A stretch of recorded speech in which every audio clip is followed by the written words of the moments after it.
why I failed at F0 levels. I have done so many mock exams and I was super prepared, but I failed at F0. The criteria for PEBC is like tougher the examination, less will be the cutoff. Easier the examination, higher would be the cutoff. That if you are in stress because of any reasons, don't go for the exam. But while I was doing my preparation for third attempt, simultaneously I enrolled myself in IPG.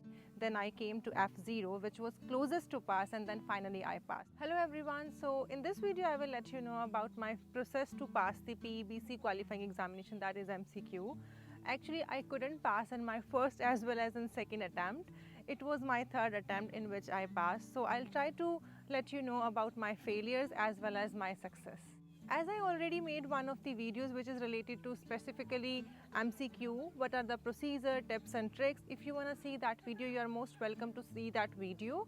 But in today's video, I will let you know my failure story. Like in first attempt I fail at F2 level, in second attempt I fail at F0 level, and in third attempt finally I pass. So I'll let you know each and everything about what does F0 means, what does F1 means, and what is F2 and all.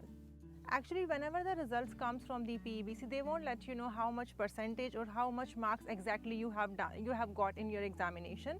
They will let you know about your passing as well as failure with certain criteria. So these are like P0, P1, P2, P3, and for failure it's F0, F1, F2 and F3. So hierarchy for failure is like F0 is on top, means you are fail obviously, but you are closest to pass. But when it comes to F1, F2 and F3, so F3 means you were even not closest to pass, so you really need hard work for your next examination. When it was my first attempt and I was in stress actually, so some of my well-wishers told me that if you are in stress because of any reasons, don't go for the exam. But I took the wrong step and I failed. And I failed at F2 level at that time. When I was doing my second attempt, I was totally out of my all of these stresses. I was totally focused on my MCQ related material. I was doing so much courses. I have done so many mock exams and I was super prepared, but I failed at F0, means I failed at the point when I was closest to pass. But failure means failure to PEBC and even to me as well. The result came and I was at F0 level. So most of my friends were telling me that you were at F0, means you were closest to pass, so you should go for the next examination. Actually, it was May 2022 when I was in my second attempt, and everybody was saying because you were at F0, which means closest to pass, you should go for the November 2022, which could be good for anyone, but I haven't taken that step actually. Finally, I took my decision and I was like, I should go for the May 2023. So as I told you, my last attempt was May 2022 and my third attempt was May 2023. So it was whole 1 year. And I would say it's not like, it's actually worth to wait for whole 1 year to do all your preparation again and again and do all your things which you could do for your final attempt. But I won't say that you have to wait for whole 1 year. Actually, it depends on person to person how they feel about themselves. But I was demotivated from myself that why I failed at F0 level. So I thought I should take time and I should prepare well for my last attempt, which is third attempt actually. While I was doing my preparation for third attempt, simultaneously I enrolled myself in IPG, that is International Pharmacy Graduate Program. It is one of the programs in which every individual who is in Ontario and who couldn't do their qualifying examinations in first attempt, they have to go for this IPG program. So I was preparing, simultaneously I was doing my IPG. I will try to make a separate video for IPG and everything related to the same as well. So this is my journey. So from F2, which was not closest to pass, I would say, then I came to F0, which was closest to pass, and then finally I passed. So it was 3 attempts, but finally I make it.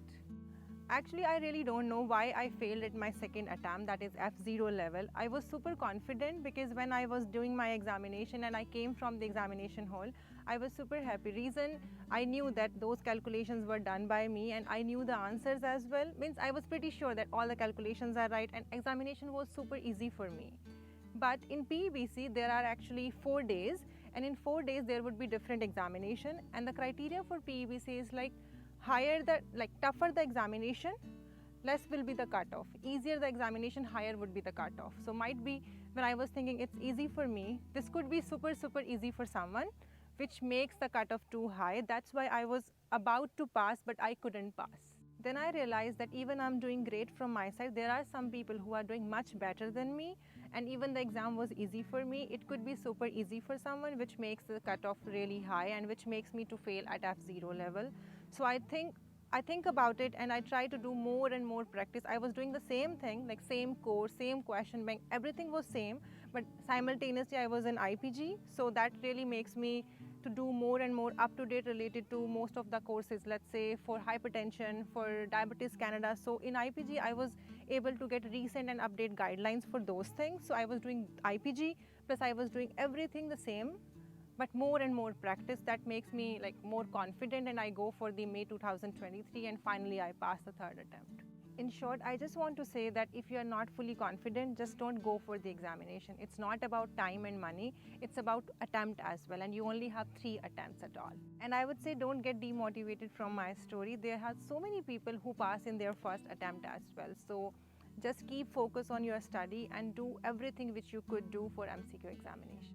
All the best to everyone, and if you have any questions regarding any of the PEBC MCQ as well as evaluating examination, you can ask me in comment section box, and have a good day.